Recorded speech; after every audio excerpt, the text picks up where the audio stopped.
It's a big mess out here. I wore some rain boots, but it doesn't seem to make a difference because the water has gone above my knees. If you take a look behind me, this is Spring Street. It may not look like it in the way that you're used to. You can see several cars are completely submerged underwater. There's enough water here to actually go canoeing. So let's go take a look over here. We have someone riding a canoe. This is Derek.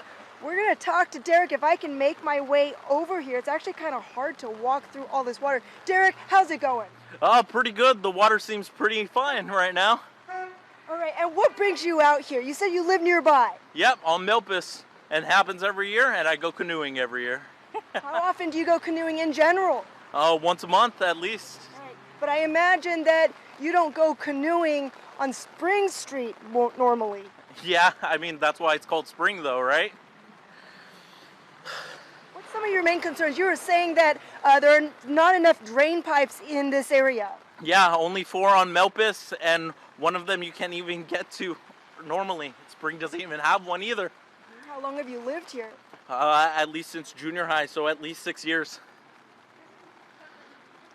Sorry, but it's just hard to canoe all the way. I mean, as you can see, it's completely flooded. Yeah, my newsroom could hear me hollering down the street trying to get your attention. But I'm glad that we did. Hope you're going to be okay. I see you're among several neighbors. If you take a look behind over here, there are quite a few people who are not able to get to their homes.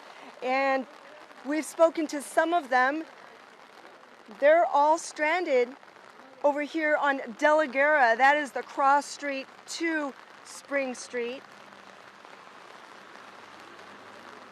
They all live in this neighborhood, and they tell me that they are not able to get to their homes. Now, are you able to get to your home? I mean, you've got the canoe. Hopefully, yeah. I mean, it's already starting to go into our driveways and into our garage. But, I mean, every year it happens, and every year us as a community over at Milpas try to make sure the drains stay clear so this doesn't happen to everyone on the street. Yeah. Sorry, but I think I need to get back now. All right, well, listen, you be safe and take care of yourself. You too, news crew. Okay. All right.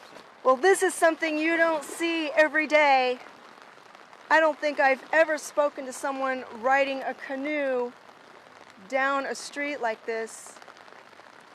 Of course, much of my reporting has been on the East Coast where we're used to snowstorms, but to see a road completely flooded with cars submerged into the water and a neighbor riding down his own neighborhood street in a canoe, well, this is definitely a first for me. For now, live in Santa Barbara, I'm News Channel reporter Patricia Martellotti. Guys, let's send it back to you in the studio.